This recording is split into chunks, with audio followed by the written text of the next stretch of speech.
First, let's pay homage to the lineage gurus, to the Venerable Monk Liao Ming, to Master Sakya Zeng Kong,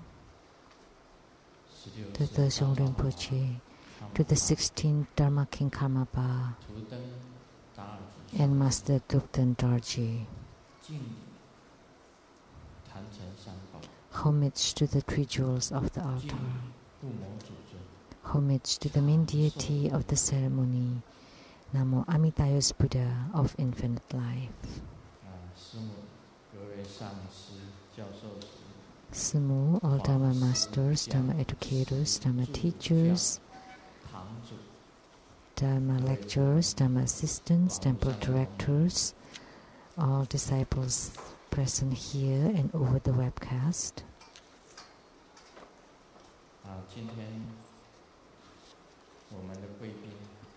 And our guest of honors today from Academia Sinica, Professor Zhu and Mrs. Zhu.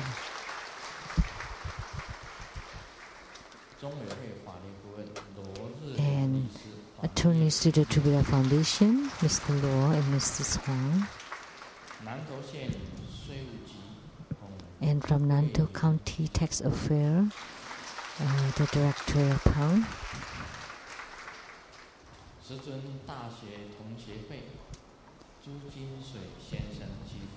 And ex-college classmate of His Holiness, Mr. Zhu and Mrs. Zhu.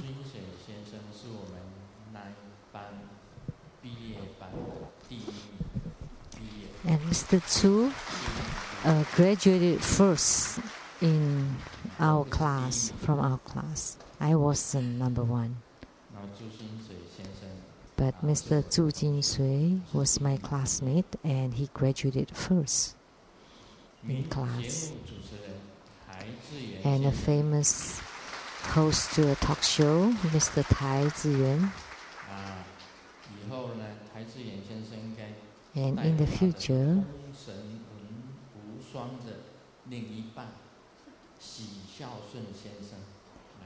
Mr. Tai Ziyuan could bring his partner in the TV show Feng Sheng Wu Shuang, Mr. Xu here too. And the president of the Lotus Light Charitable Society, Mr. Wu Guan.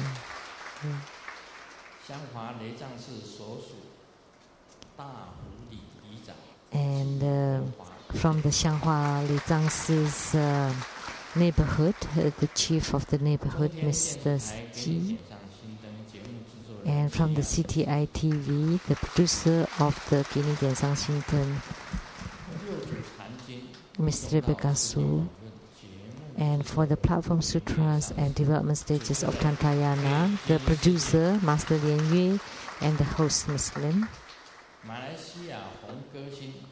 And a famous singer from Malaysia, Mr. Huang Dehui.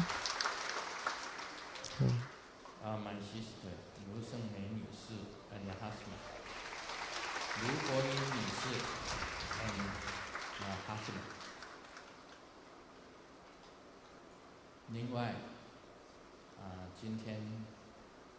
And the ones who sang really well today from Malaysia, the members of the youth camp. Thank you.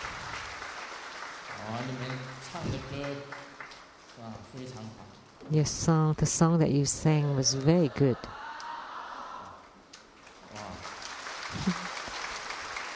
They said hello, Grandmaster. Selamat Pentan. Which is good afternoon in Malaysian. Good afternoon, how do you do in Taiwanese?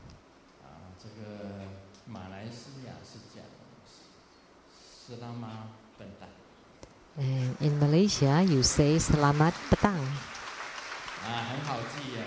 It's easy to remember in Chinese because Petang in Chinese sounds like a fool, a silly fool. And Indonesia is Selamat Siang. It's also easy to remember.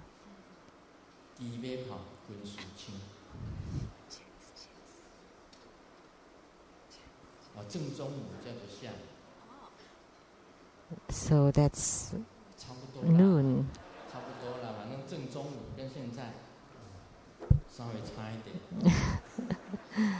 That's about right. Selamat siang is good afternoon. I like this selamat. Selamat. This is very easy to remember because it sounds like Chinese. Selamat is, are you dead? One time I went to Malaysia and Indonesia, and it happened to be my birthday. So they sang their birthday song. So they kept singing Selamat, Selamat, which sound like, are you dead, are you dead? So when I heard that, I was scared to death. So, but this word Selamat actually means good wishes. See, you don't dare to say things, but the youth, look at that. They have power.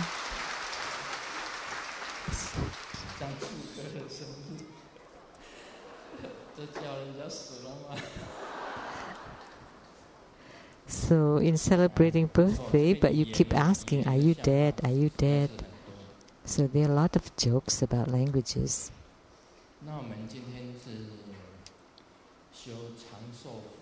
So today we perform the Homa of Buddha of Infinite Life. And just now, the Amitayus Buddha of Infinite Life did empower Grandmaster with the nectar water from the top of my head. So that means I will not die very soon for the time being. For the time being.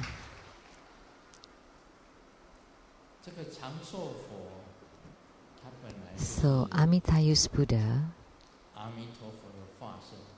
he was the emanation of Amitabha Buddha.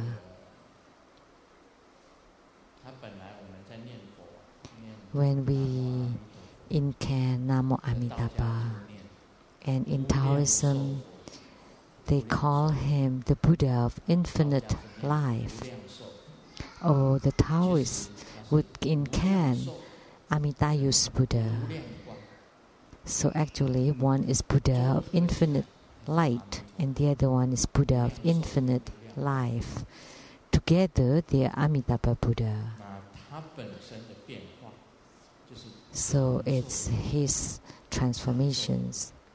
Amitabha's transformation is Amitayus Buddha. So he has a mudra. It's the same as the meditation mudra of Amitabha, and his mantra and his visualization. He is red, and Amitabha Buddha in the West also red. So he is red. So in practicing Amitayus Buddha, you need to visualize, and on his hand there is the special long life sweet nectar water vase. So in your tantric practice, you need to visualize him.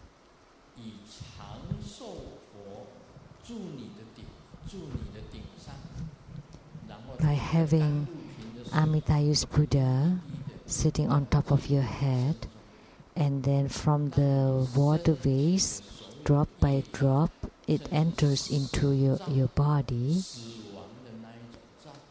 so that it can eliminate all your karma, including the karma of death, to be expelled through your skin pores as black water.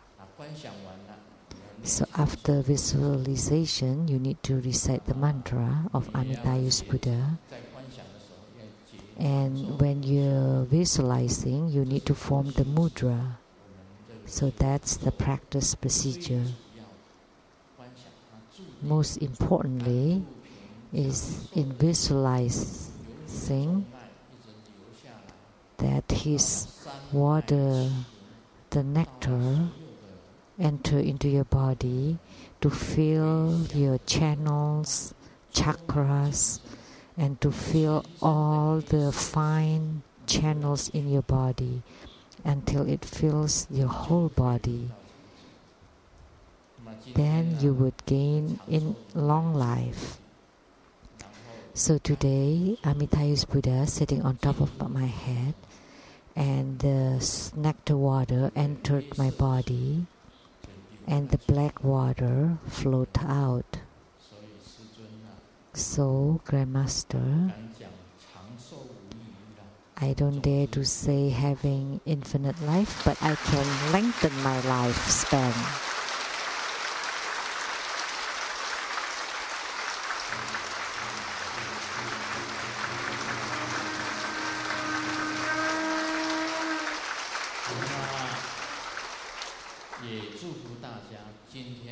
Also wish all of you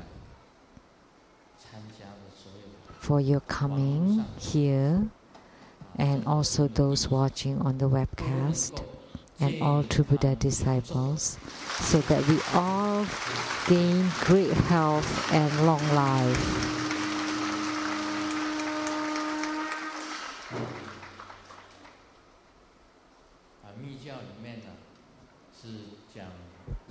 In Tantrayana, we often say, when we see another tantric practitioner, we would say, Chasitere. May all be auspicious. And some people would also say, wish you great health and wish you long life. So when we see each other, we often say this Chasitere, wish you great health and long life. The bodies of most people have a certain lifespan, whether it's long or short.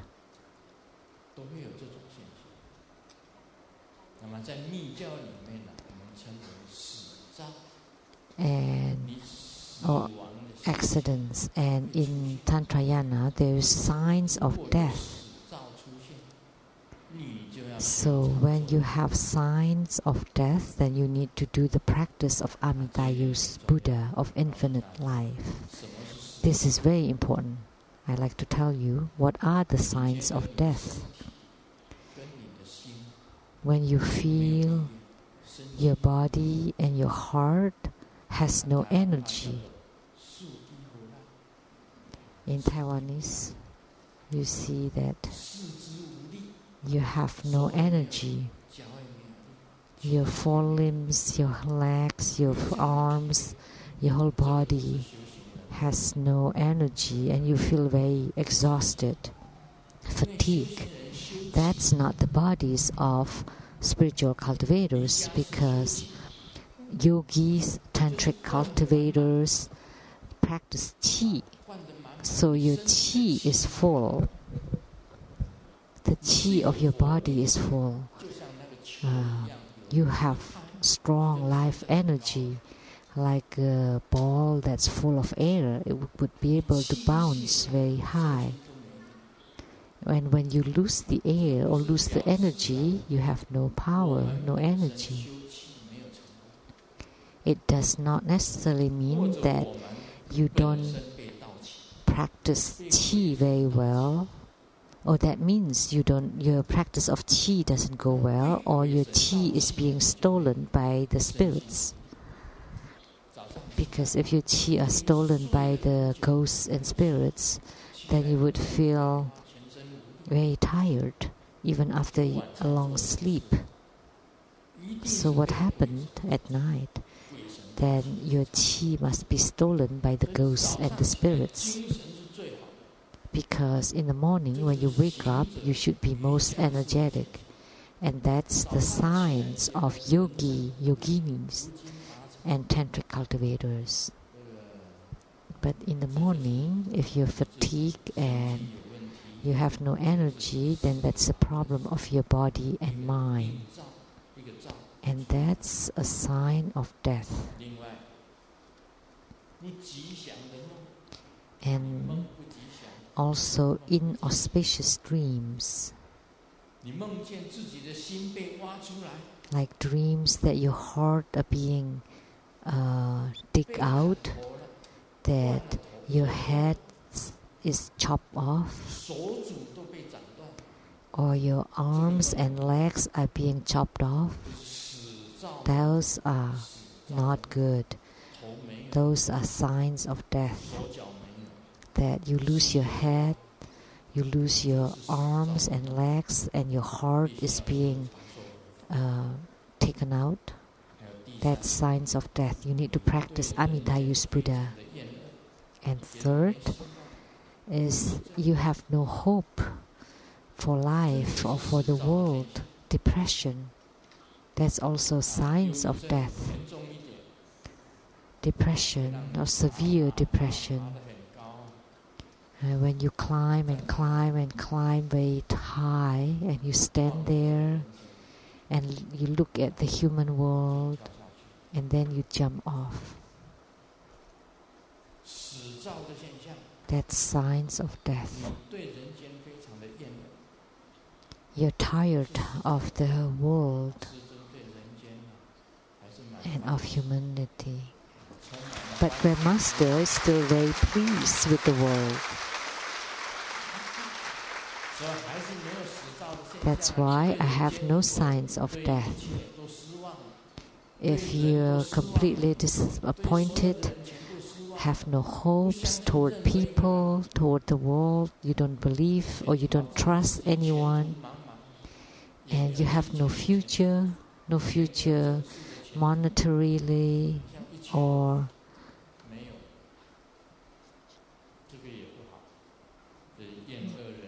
that's not good when you're tired of the world or of life.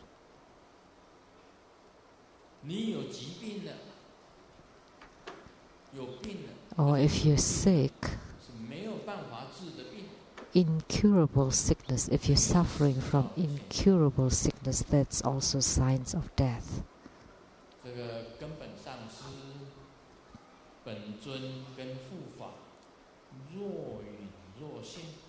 So if your root guru, your main deity, personal deity Yidam, or your Dharma protector abandon you completely, or they become very fuzzy, fussed up, fuzzy, then that's also signs of death.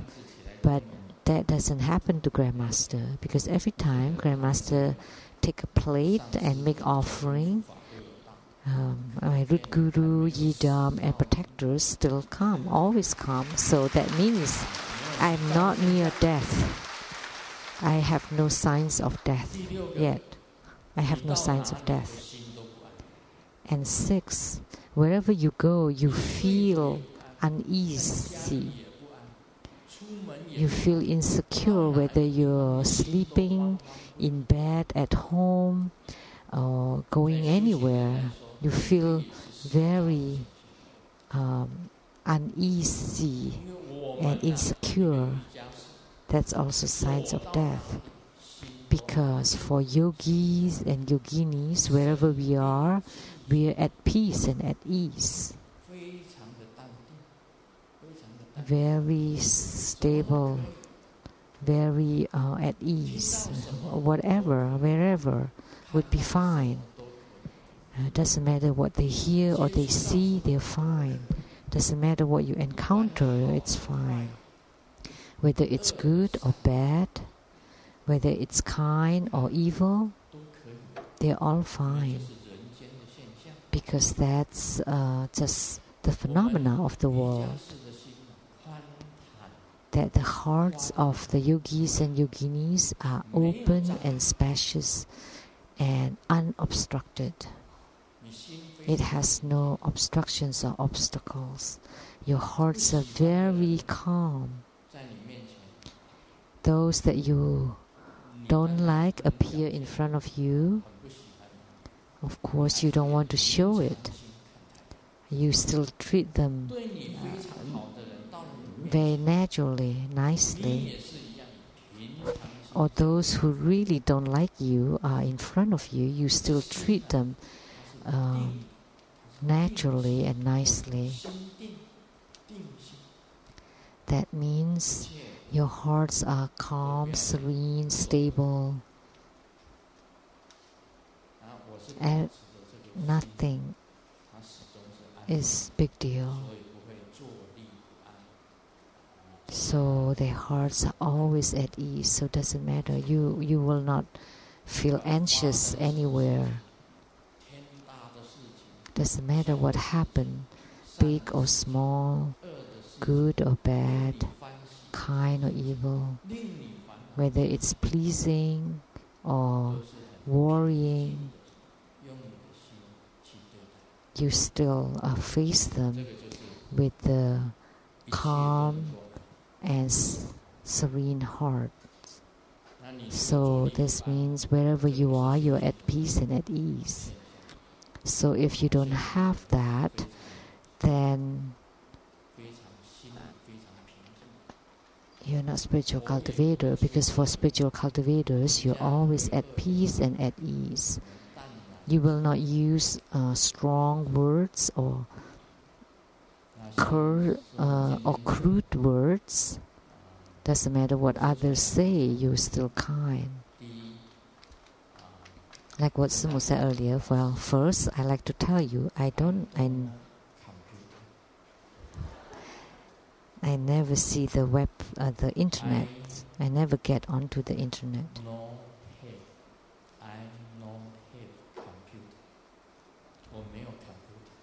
And I don't have computer.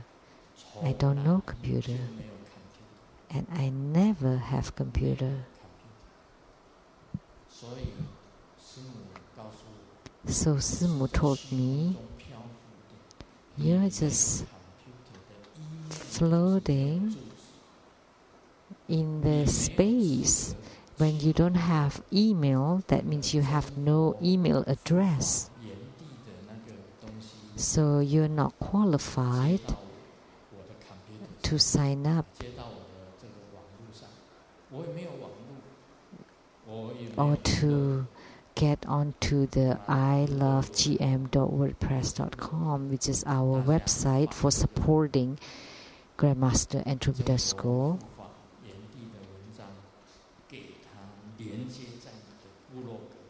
And I don't have blog,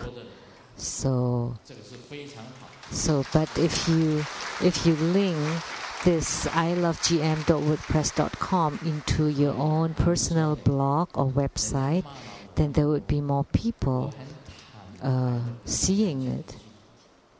So I would like to frankly tell you, truthfully tell you,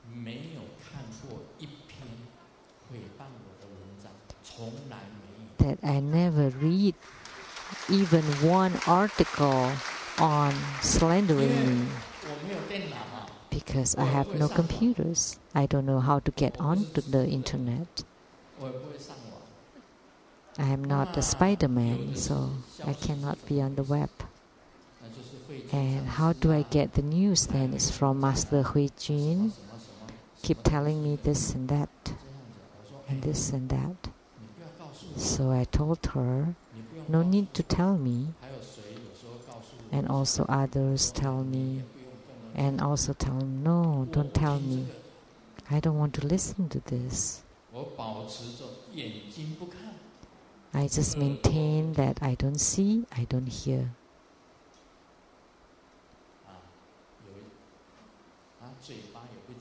And I don't say. When the eyes, they're the three monkeys.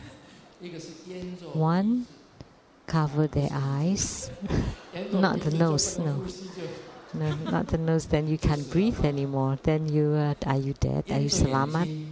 You close their eyes, close their ears, and close the mouth. Don't speak, don't see, and don't hear. That's the good standard for a yogi, a yogini, spiritual cultivator.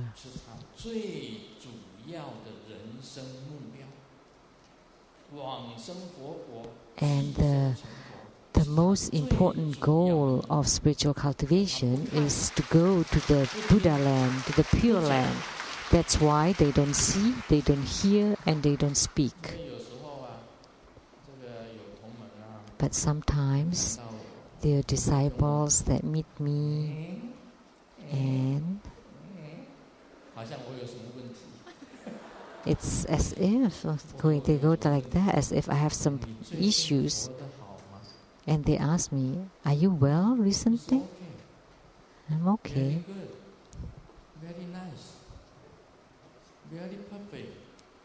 非常好啊。 Very good. Any problems?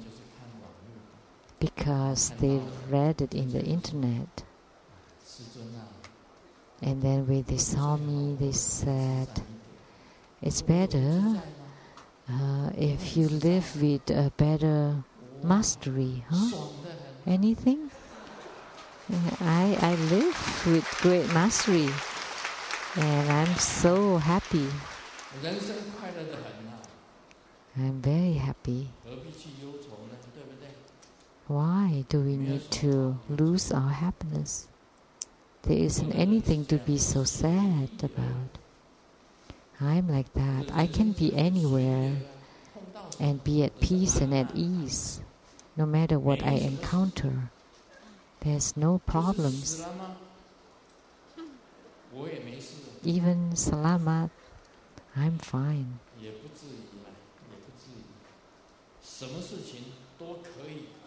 So anything is fine. And that's the attitude for spiritual cultivators. And that's the conduct of spiritual cultivators. Anything is fine. Anyone is fine. So think about Sakyamuni Buddha. His whole life is also quite, we can be sympathized with him. He also had bad reputations. Ananda told him, "Why don't we move? Because here there are lots of people slander you." And Sakyamuni Buddha said, "Doesn't matter where we are, it's all the same." So Sakyamuni Buddha actually talks about today's world. He knew at that time that there would be computers and internet. Doesn't matter where you are. Even if you move to the Mongolia, you think that they don't know you. If they check on the internet, they would know you. Even if you go to Qinghai, if they just press the button on the internet, they would know. In America, that would be fine maybe. If you go to Spokane, the easternmost part of the Washington state, it would, which is a 6-hour drive from Seattle. Nobody should know me, right? But if someone get on the internet, this photo, isn't that you? And there's the English version. Oh, and then if they read it, then you will know. Oh, you are Sheng-Yen Lu. But Sakyamuni Buddha said, Sakyamuni Buddha was the same. He had a lot of bad reputations.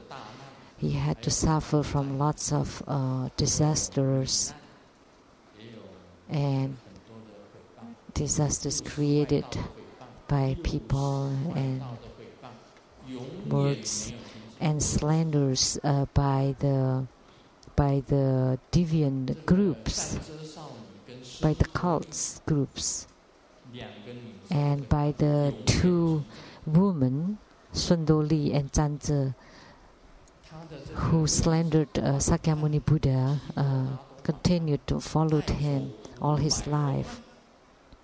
And Devadatta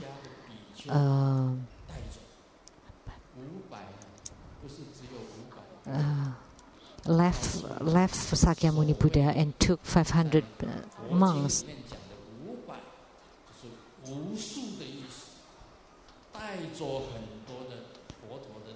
So he took lots of Sakyamuni Buddha's disciples and abandoned Sakyamuni Buddha.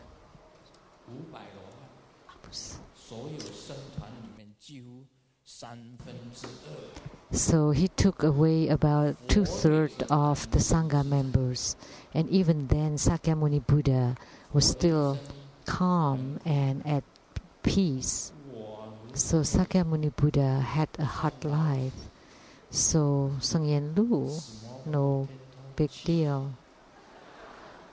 So the case for Sheng-Yen Lu is small. Okay.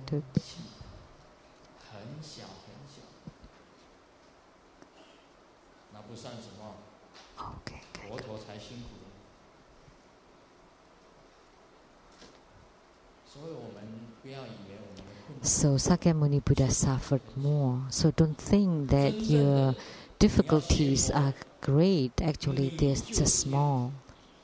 So a true Buddhist practitioners, you have to have long life, have self-mastery, and attainments in your cultivation, and can go to the Pure Land.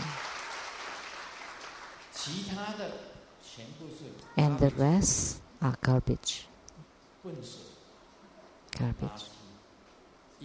Trash. In English, it is called garbage, right?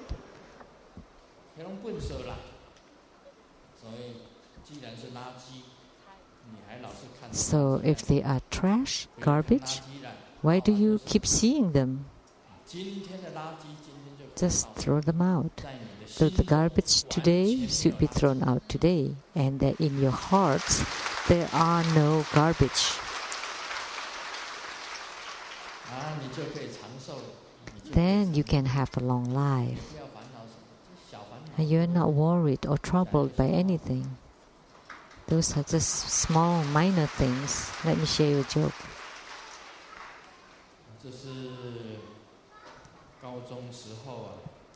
In high school, there is a classmate, a student,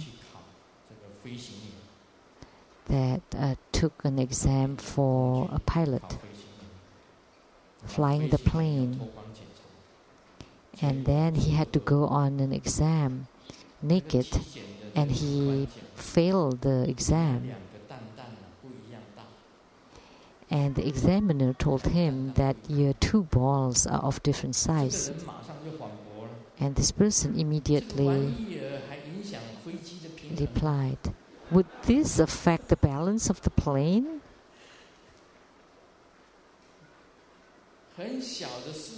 This is a small matter. For a pilot,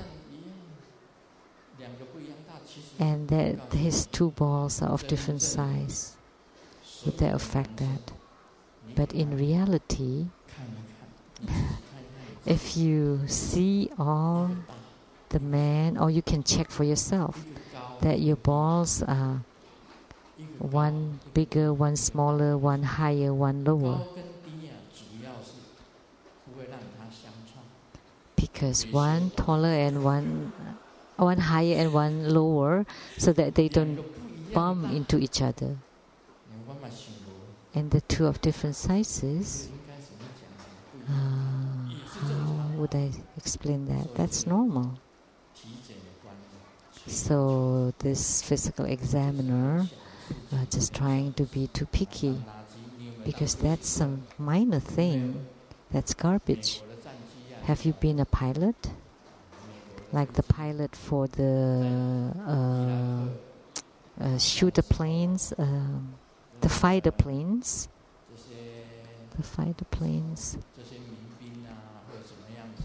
And like say the battles in Iraq, and when the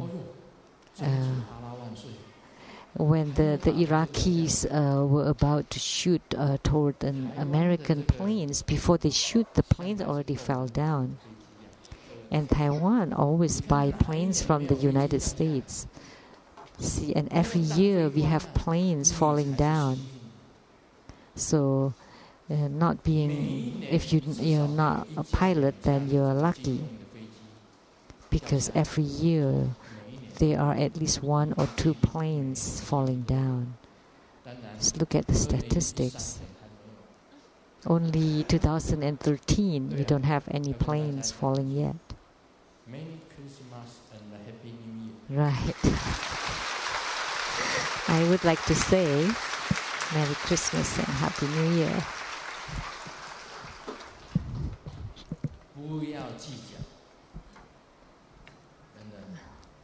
Don't be bothered whether you become a pilot or not.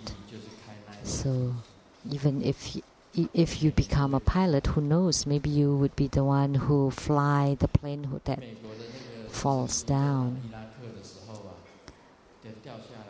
like the battle planes that was trying to attack Iraq, and they fell down by themselves,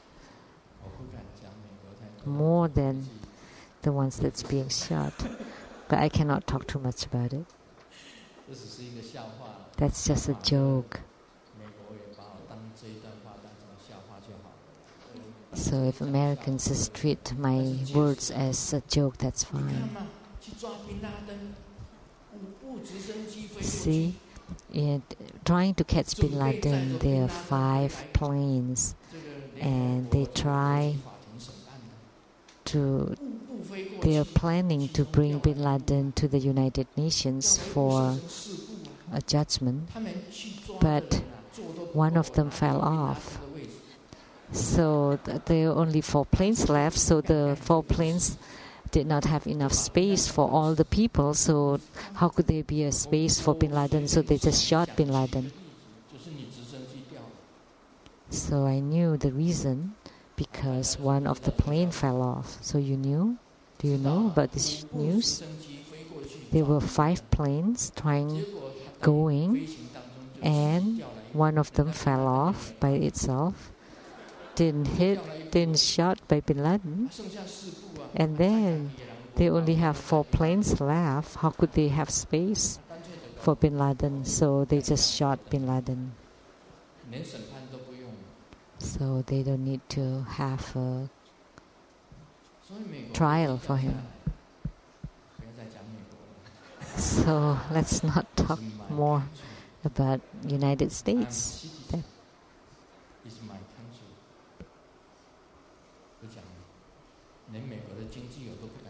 I don't want to talk about U.S. economy either.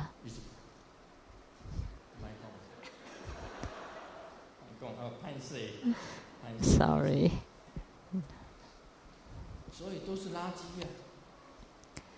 So a lot of things are garbage and a lot of things are minor.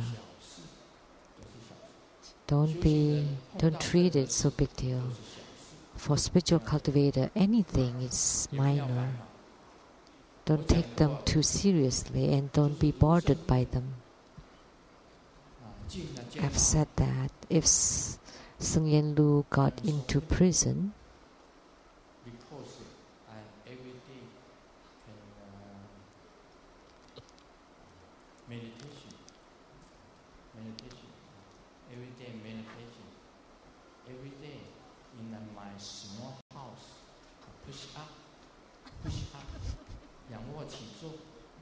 sit up. Sit up and push ups. They have breakfast, lunch, dinner, and maybe even supper. They wouldn't let you starve. So you work when you're supposed to work, and you cultivate where you're supposed to cultivate. It's the best time for a retreat. For the great completion yoga, when your chi is flowing, and then when you're learning about renunciation, then you need to go into retreat. So for the Mahamudra, when you reach the state of the yoga, Anuttara yoga, the renunciation yoga, that's the best time to get into retreat. when you are trying to abandon the mundane life. So in prison, that's the best time for cultivation, for retreat. Then with the ray of the rainbow light, you enter into the wisdom deity in the space and merge with you, and you die in meditation.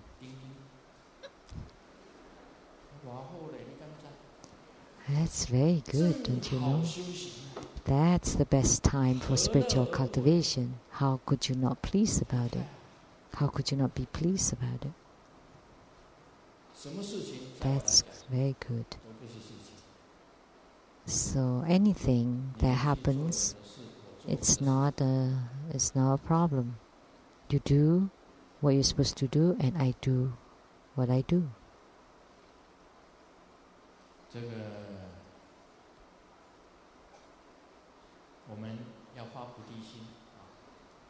We have to generate bodhicitta by giving Dharma teaching. That's also generating bodhicitta, liberating sentient beings. That's this joke. We have to do good, charitable work. And then the kid said, you know, outside there is an old lady that keeps shouting. And then the kid asked the dad, can you give me $2? I want to give to that old lady. And the dad said, oh, you're always compassionate toward old people. That's very praise. I'll give you $2. And then, what is that old lady shouting? Oh, she's trying to sell ice cream, and $2 for an ice cream. So that's also charitable work. You're sympathetic toward the old lady. That's also good work. So we need to generate bodhicitta. And today I will talk about chapter 34, guarantee for success in Dharma practice. I often told my disciples, if you have faith in what I say, I guarantee that your practice will come to fruition. You will have attainments, and you will definitely attain Buddhahood.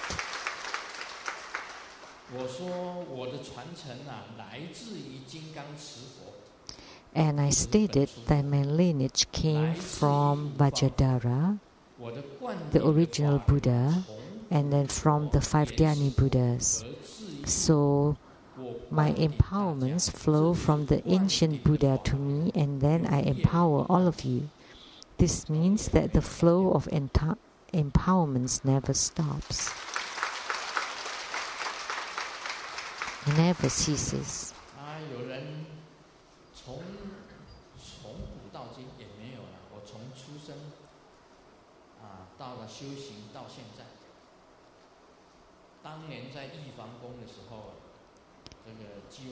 So from the time I started my spiritual cultivation at the Jade Emperor Temple, then Jiyo-san told my family that Katsu, which was my name, has the bones of the Buddha. My Japanese name is Katsuhiko. Katsu, Sung. So Katsu has the bones of the Buddhas. So his origin is Buddha's. So Jiyo-san told us. And Golden Mother also told me that you are Lotus Youth, Padma Kumara. You are reincarnated. You are the incarnated living Buddha or Tulku or Rim.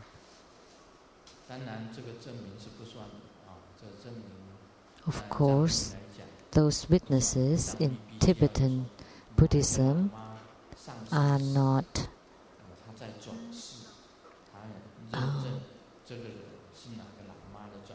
taken as is, because they need to prove that this is so and so being reincarnated, then you call them Tulku.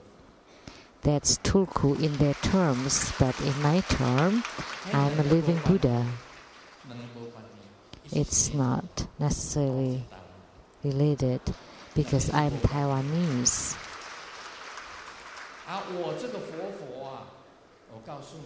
So this living Buddha,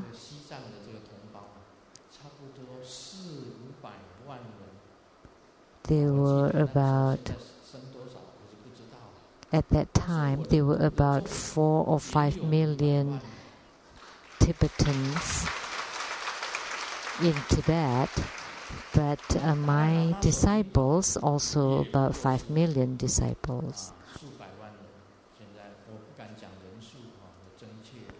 So the followers of Dalai Lama, I cannot say exactly, but millions, only 2 millions, but my disciples are 5 million disciples. So that's why I'm a Taiwanese living Buddha. You can't compare me with Tibetan living Buddha. If there are only about 2 million Tibetans, that this living Buddha at least have 5 million disciples. So I win. So Master Lianze, we can create a new prize called the New Nobel Prize. And Master Lianze can award me the New Nobel Prize.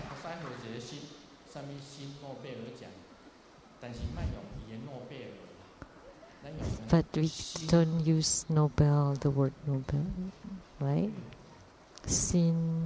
New.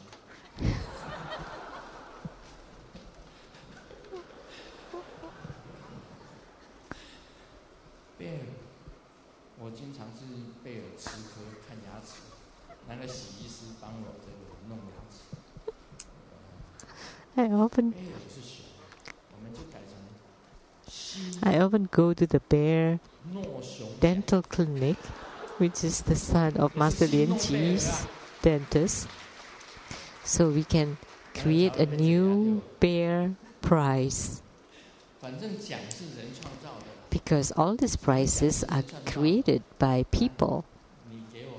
Whatever award, So if you give me an award, then I would post it on my wall, and I am the recipient of the New Bear Award, and then he could also give me a prize.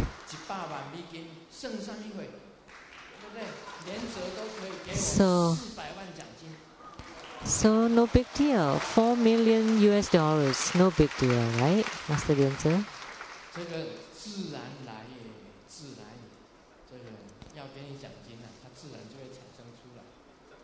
So if you want to give an award, they all would come naturally, because we have this precious vase that when you pour it, it would flows eternally, that you will never be able to use it up.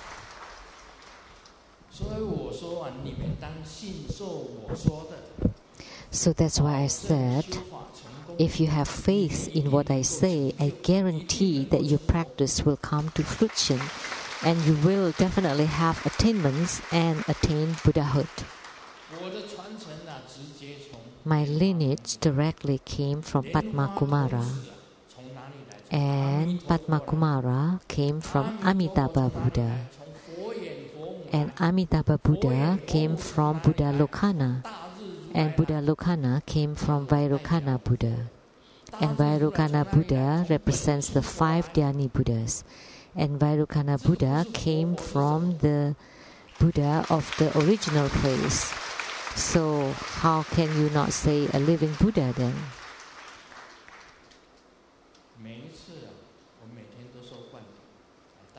Every day I receive empowerments. You may think that, Grandmaster only gives empowerments to others, he does not receive empowerments, but not the case. In the past, I received empowerments from all my gurus. I have received empowerments. And moreover, all the Buddhas and Bodhisattvas also give me numerous empowerments. Guru Padmasambhava, the Jijing. They're like all the hundreds deities, emanation of Guru Padmasambhava, the wrathful form and the serene form. So only Guru Padmasambhava alone give me this much. And he embedded the dharma, the hidden secret, in my brain. So Guru Padmasambhava hid his dharma in my brain so that I can remember all the Dharma practices of the great completion and of the 9 stages Dharma practices. I know about Tokchen, Chiche, and Tok. Chiche is cut, and Tok is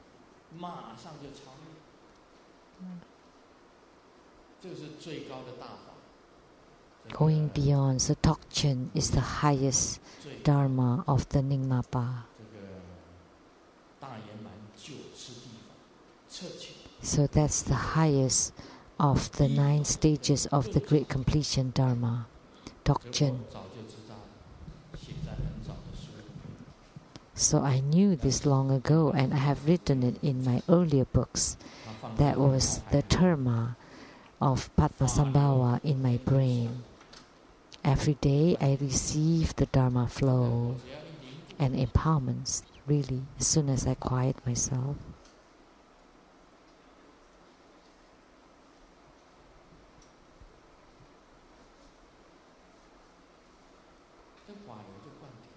Then the Dharma flow would empower me.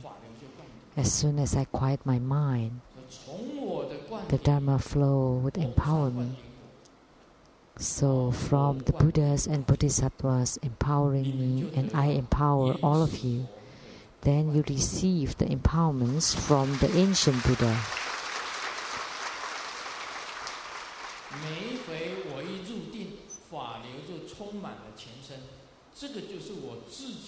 Every time I enter into meditation, the Dharma flow fills my whole body.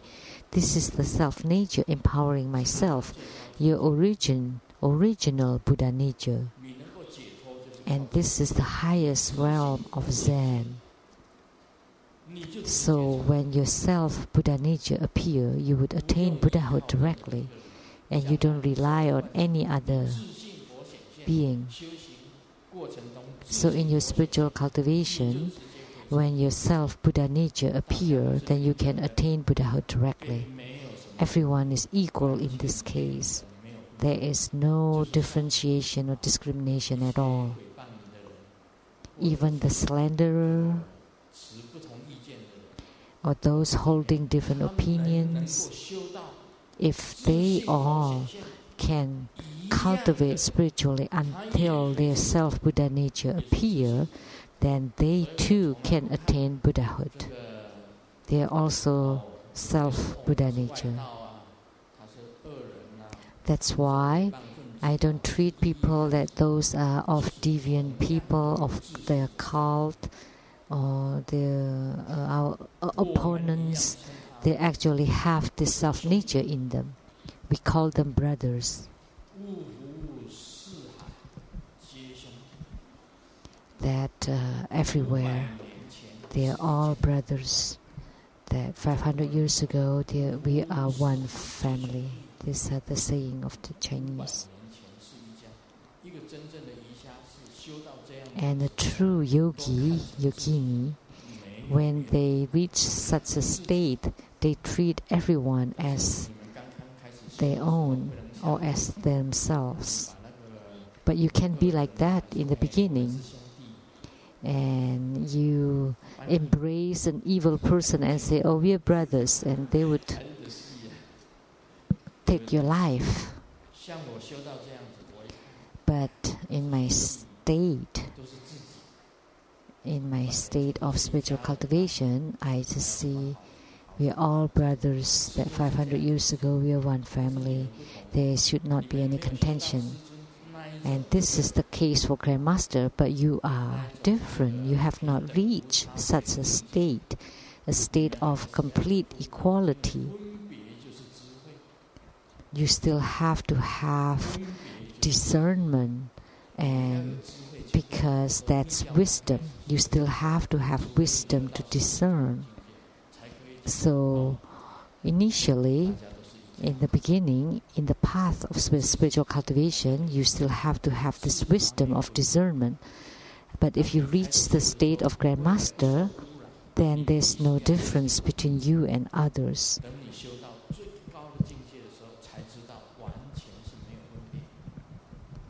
Because you still have that differentiation. Because others differentiate against you or discriminate against you, you should discriminate against them.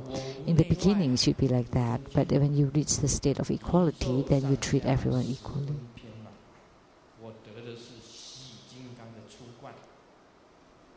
So, I have no inner, outer, or middle. It fills all the universe. What I obtained was Hevajra's basic empowerment, secret empowerment, wisdom empowerment, and the topmost secret empowerment. I am the Dharma flow for these 4 empowerments. Now you understand?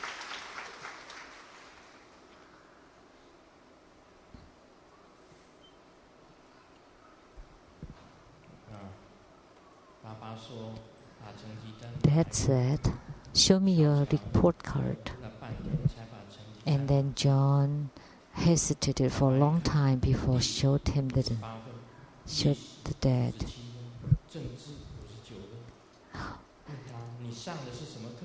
Geography 59, history 57, and one more. And so what happened? Oh, because the teacher's class is too difficult. And geography, I failed because they asked about places I've never been. And history, they asked me about things that happened before my birth. How would I know? And political, I also failed because I'm not involved in the election. So how would I know about the politics? About politics. So for the student, there's still discrimination, differentiation, discernment. But for Grandmaster, there is none.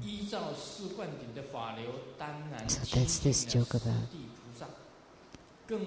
So by relying on the Dharma flow of the 4 empowerments, of course, this purifies the bodhisattvas of all 10 grounds and can reach the 13th ground to attain Buddhahood and attain the ultimate realization.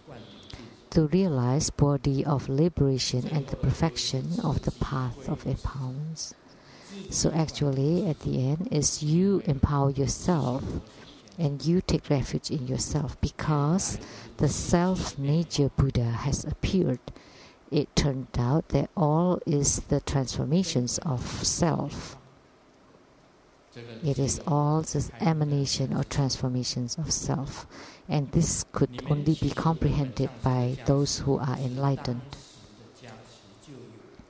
So when you ask for blessings from the root guru, it doesn't mean that it exists only at the moment the guru gives the blessings and that the day after it does not exist anymore. That's not the case. When I give you blessings, or tomorrow, if you visualize the root guru on top of your head and give you empowerment, then you receive the blessing or the empowerment then.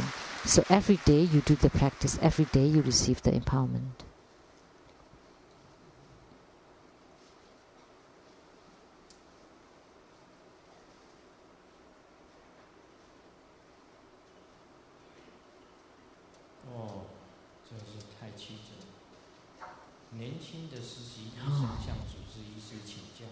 A young doctor asked the resident doctor,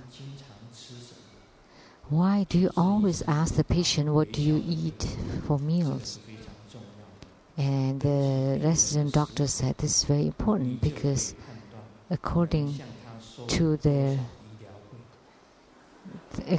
what they eat, then you would be able to decide how much you would want to charge.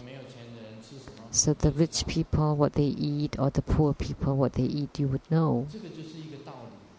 So this is a theory, a cause and effect. If you know one, then you would know everything. So by knowing one, you would know the rest. Whether this person is rich or not, you can judge from what he eats. This is important sometimes. So by knowing one, you know thousands of them. That's the same deduction. We need to have wisdom. So after you read this chapter 34, guarantee for success in your Dharma practice, then you would definitely succeed. So you would know. You need to always remember that the blessings never cease. Every time during your practice, you need to ask for the blessings from the root guru. Just like every time, I always pray to my gurus for blessings. It's the same. I often pray to my gurus to bless me. I pray to my gurus to empower me. Every time prior to giving Dharma teaching, every time, is there a time where I don't pay homage to my own gurus? Is there a time? I always pay homage to the Venerable Bang Liao Mi, to Master Sakya Tsengkong, the Dezhong Rinpoche, the 16th Dharma King Karmapa, and Master Thubten Tarji. I always pay homage first. Du Song Chenpa is the first Karmapa.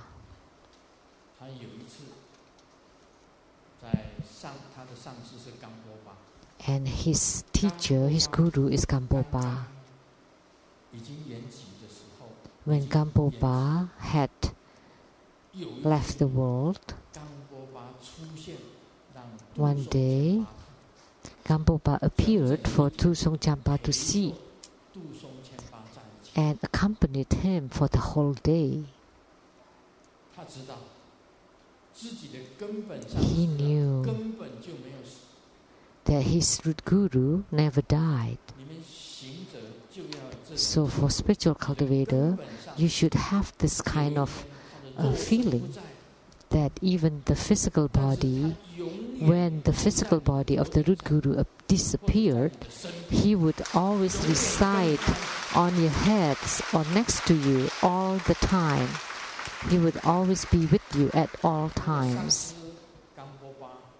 Gampopa, the root guru, to the first Karmapa, Tu Song Champa, they're always together. And Tu Song Champa, whenever he sincerely pray to the root guru for guidance, the root guru Gampopa would appear immediately and explain the meanings of the Dharma that he does not understand, would explain it to him. So when you can reach such a state in your spiritual cultivation, that means you gain spiritual response with the root guru. When the physical body of Grandmaster has been discarded, you can still meet your own root guru.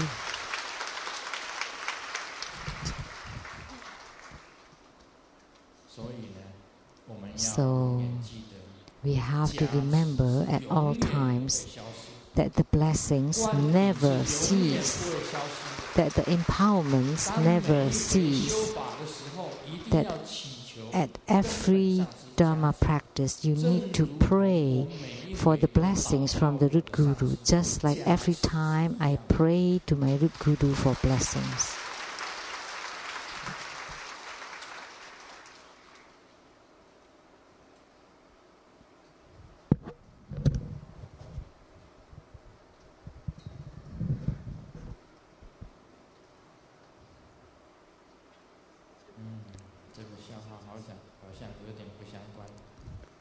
This joke seems a bit unrelated, but let me share it anyway.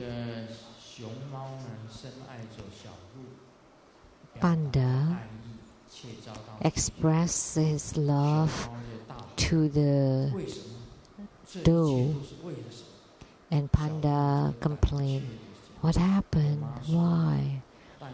And the doe told him that because those wearing dark glasses at all times are not nice guys.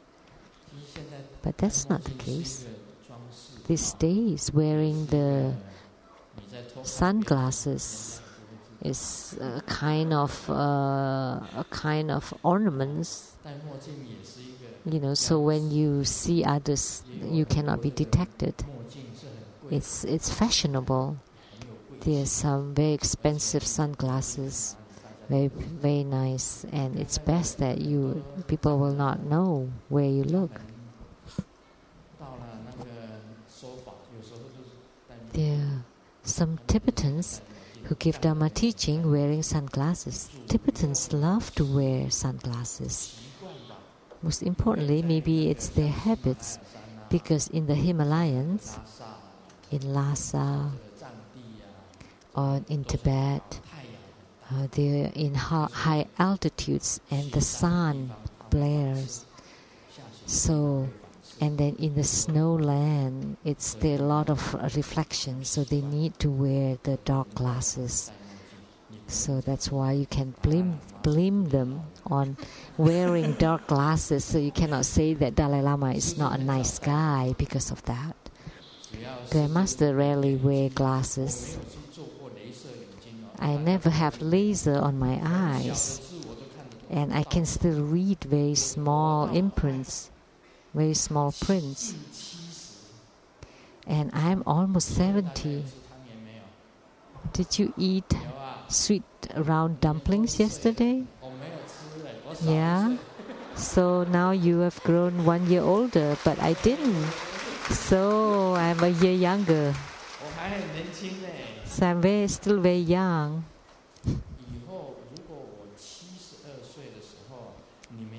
In the future, when I reach 72, then you can tell me that you are 27.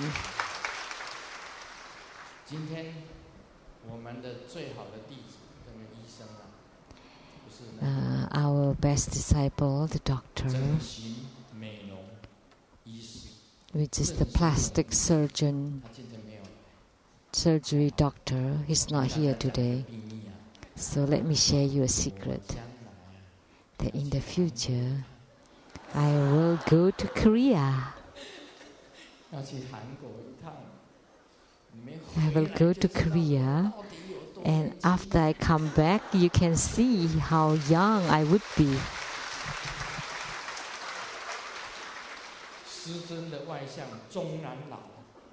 Although my physical outlook is aging, but my heart is still very young. Om Mani Padme Hum.